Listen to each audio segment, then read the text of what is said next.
காக்கும் கரை விநாயகருக்கு சரணம், பூண்டி மகானுக்கு அரோகரா. அழைத்து வர சென்றேனோ அக்ரூரரை போலே என்று ஆரம்பித்து ஒவ்வொரு வரியாக சொல்லிக்கொண்டே இருக்கின்றாள் திருக்கோளூர் மோர் விற்கக்கூடிய பெண் பிள்ளை. ஸ்ரீமத் ராமானுஜரும் இந்த வார்த்தைகளை செவிமடுக்கின்றார். ராமாயணத்திலிருந்தும் மகாபாரதத்திலிருந்தும் ஸ்ரீமத் பகவத்கீதையிலிருந்தும் கிருஷ்ண அன்பர்களை பற்றியும் ராமனுடைய அன்பர்களை பற்றியும் சொல்லிக்கொண்டே இருக்கின்றாள். இப்பொழுது 25வது வரியை சொல்கின்றாள். முன்னாடி நாம பார்த்து விட்டோம். ஆயனை வளர்த்தேனோ யசோதையாரை போலே என்று 24வது வரைக்கான விளக்கத்தை பார்த்து விட்டோம். இப்பொழுது நாம் காண இருப்பது 25வது வரி. இந்த 25வது வரிக்கு ஒரு சிறப்பு உண்டு. என்னன்னா, நாம 24 வரிகளை பார்த்து விட்டோம். ஒரே ஒரு அன்பரை பற்றி மட்டுமே சிலாகித்து சொல்லி இருப்பாள். அவர்கள் பக்தி செய்த விதத்தை கொண்டாடி இருப்பாள். ஆனால் இதிலே பாருங்கள், ஒரு கூட்டத்தையே சொல்கின்றாளாம். அது என்ன கூட்டம் ஐயா? மனிதர்கள் கிடையாது. பின்பு வேற எந்த ஒரு பிராணியாக இருக்க முடியும்? அணு யாத்திரை செய்தேனோ அணிலங்களை போலே என்று சொல்கின்றாளாம். கொஞ்சம் ஆச்சரியம்தான் நமக்கு. ஏன்னா, அணு யாத்திரை என்றால் என்ன? ஒருவர் யாத்திரை செய்கின்றார்கள் என்று சொன்னால் கூடவே உடன் செல்வதற்கு பெயர் அணு யாத்திரை. தனி ஒருவர் மாத்திரம் செல்வதற்கு பெயர் யாத்திரை. கூட யாராவது சென்றால் அதற்கு பெயர் அணு யாத்திரை. சரி, அணில்கள் ஏன் அணு யாத்திரை செய்ய வேண்டும்? எதற்காக செய்ய வேண்டும்? யாருக்காக செய்ய வேண்டும்? இதற்கு நாம் விடை காண வேண்டும் என்று சொன்னால் ராமாயண இதிகாசத்தை தான் நாம் தேட வேண்டி இருக்கும்.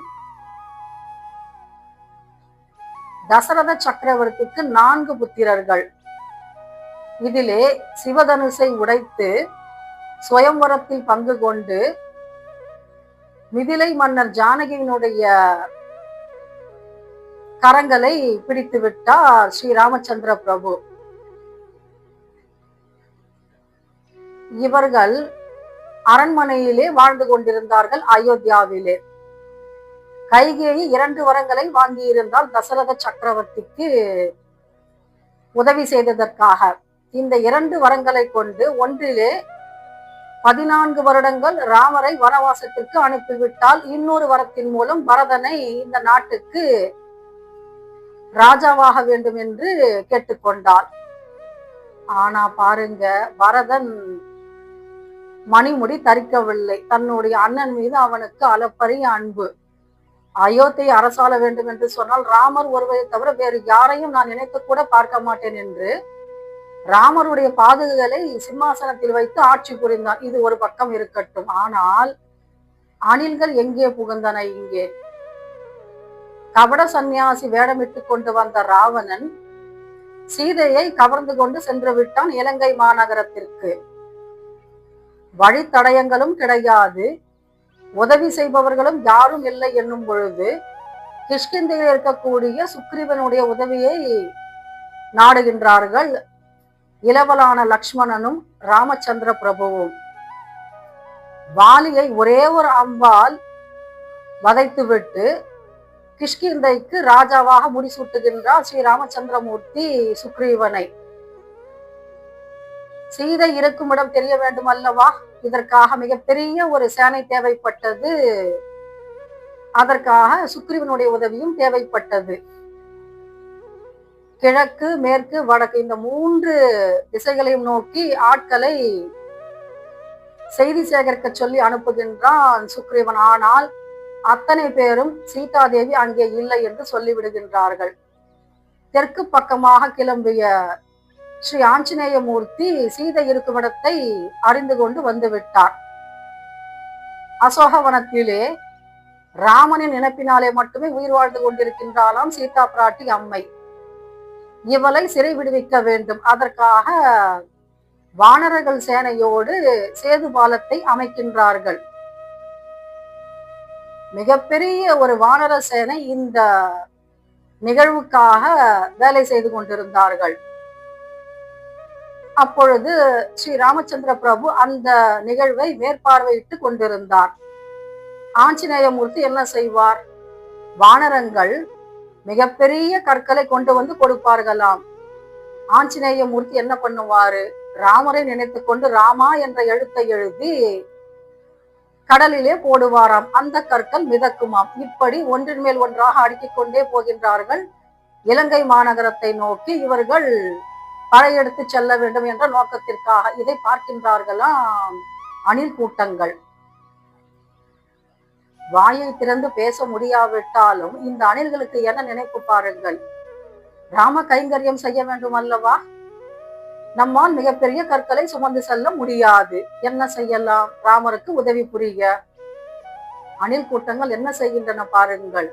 கடலிலே குளித்து விட்டு மணலிலே புரள்கின்றனவாம். அப்பொழுது அந்த ஈரத்திலே அந்த மணல் துகள்கள் அணில்களுடைய உடம்பிலே தங்கிவிடும். இதை கொண்டு வந்து கற்கள் மீது உதறுகின்றனவாம்.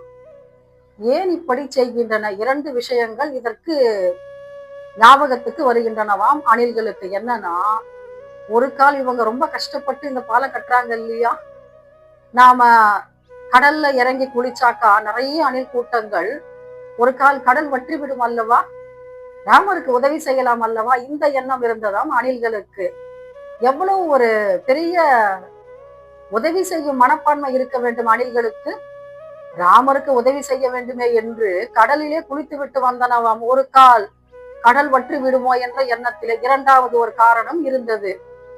மிகப்பெரிய கற்களை கொண்டு பாலத்தை வடிவமைக்கின்றார்கள். ராமர் நடந்தால் பாதம் நோகும் அல்லவா, ராமருக்கு வலிக்க கூடாது அல்லவா. கற்கள் மீது நடந்தால், மணல் துகள்கள் மீது நடந்தால் கொஞ்சம் இலகுவாக இருக்குமே, மிருதுவாக இருக்குமே என்ற எண்ணமாம்.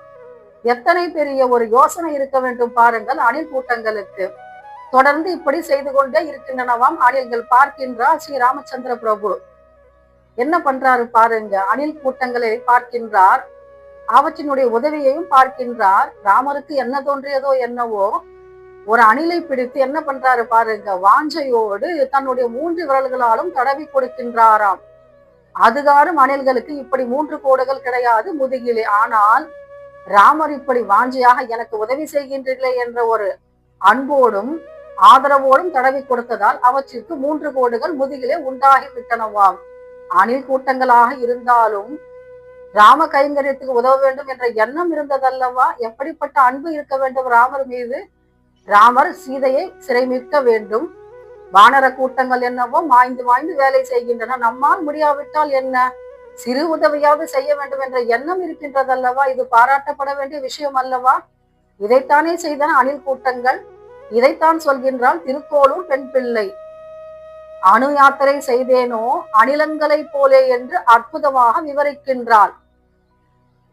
இதுவரைக்கும் ஒரு ஆழ்வாரை பற்றியோ, ஒரு கிருஷ்ண அன்பரை பற்றியோ, ஒரு ராம பக்தரை பற்றியோ சொல்லி இருக்கலாம், அல்லது கோவிந்த நாமத்தை சொல்லி உயர்வடைந்த ஒரு ராசசை பற்றியும் கூட சொல்லி இருக்கலாம். ஆனால் அணில் கூட்டங்களை பற்றி அற்புதமாக விளக்கி இருக்கின்றாள் அல்லவா. ராமர் பாலம் கட்டுவதற்கு எவ்வளவு பெரிய சிரமம் ஏற்பட வேண்டி இருந்தது. ஆனால் நம்மால் என்ன முடியும் என்று சோர்ந்து விடாமல், நம்மாலும் ஏதாவது செய்ய முடியும் என்று ஒரு முன் யோசனையோடு இந்த அணில் கூட்டங்கள் கடலிலே குளித்து பின்பு மணலிலே புரண்டு புரண்டு மணல் துகள்களை உதறி கொண்டிருந்தனவாம் இந்த ராமசேதுவின் மீது. எப்படிப்பட்ட பெரிய புண்ணியம் செய்திருக்க வேண்டும் இந்த அணில் கூட்டங்கள். எத்தகைய ஒரு உதவி செய்ய வேண்டும் என்ற எண்ணம் இருந்திருக்க வேண்டும். இந்த எண்ணம் மேலோங்கி இருந்ததால் அல்லவா இத்தகைய செயலை செய்ய முடிந்தது. அதற்கான பாராட்டு பத்திரம் அல்லவா இந்த 25வது வரி. அணு யாத்திரை செய்தேனோ அணிலங்களை போலே என்று ஒரு அணில் கூட்டங்களையே அற்புதமாக விவரிக்கின்றாள் அல்லவா திருக்கோளூர் பெண் பிள்ளை. இப்படியெல்லாம் நான் ராம கைங்கரியத்துக்கு உதவி செய்தேனா என்ன, இப்படியெல்லாம் நான் ராமனுக்கு பக்தி செய்தேனா என்ன என்று அன்புள்ளம் கொண்ட திருக்கோளூர் பெண் பிள்ளை சொல்கின்றாளாம். இதுல ஒரு விஷயத்தை நாம கவனிக்கலாம். என்னன்னா, இந்த வானர கூட்டங்களிலே நீலன் என்ற ஒருவன் இருந்தான். அவன் சிறு வயதிலே பல சேட்டைகள் புரிந்தானாம். பல முனிவர்களுக்கு தொந்தரவு கொடுத்தானாம். அப்பொழுது ஒரு முனிவர் சபித்து விட்டாராம், கல்லை கொண்டு என்னை எரிகின்றாய் அல்லவா, இனி நீ எந்த கல்லை தூக்கி கடலில் போட்டாலும் அது மிதக்கும் என்று ஒரு சாபத்தை இட்டு விடுகின்றாராம். இந்த சாபத்தையும் பயன்படுத்தி கொண்டார்கள் ராம கைங்கரியத்துக்கு. நீலன் ஒவ்வொரு கல்லாக தூக்கி போடும் பொழுது அந்த கற்கள் மிதந்தனவாம் கடலின் மீது. இப்படி ஒரு சிறு விஷயத்துக்கு கூட ராமருக்கு உதவுமே என்ற எண்ணத்தோடு செயல்பட்டவர் தான் ஸ்ரீ ஆஞ்சநேய பெருமாள். இதன் மூலம் ராமசேதுவை கட்டியாகிவிட்டது. இந்த மிகப்பெரிய நிகழ்வுக்கு ஒரு சிறு அளவு உதவியை செய்த அணில் கூட்டங்களுக்கான அற்புதமான சான்றிதழ் இந்த சான்று, இந்த அற்புதமான வரி. அணு யாத்திரை செய்தேனோ அணிலங்களை போலே என்று ராம கைங்கரத்துக்கு உதவி புரிந்த அற்புதமான நிகழ்வை சொல்லி இருக்கின்றால் திருக்கோளூர் பெண் பிள்ளை. அடுத்த வரி என்ன சொல்ல போகின்றால், அதிலே என்ன ஒரு நிகழ்வு இருக்க முடியும் என்பதை நாம் அடுத்த பதிவிலே பார்க்கலாம். அதுவரைக்கும் நாம் ஸ்ரீமத் ராமானுஜருடைய குருவடிகளும் எம்பெருமான் ஸ்ரீ நாராயணமூர்த்தியினுடைய திருவடிகளையும் சிந்தித்துக் கொண்டிருப்போம். மீண்டும் சந்திப்போம் அடுத்த பதிவிலே திருக்கோளூர் பெண் பிள்ளை ரகசியம் என்கின்ற வைணவ இலக்கியத்திலே. காக்கும் கரை விநாயகருக்கு சரணம், பூண்டி மகானுக்கு அரோகரா.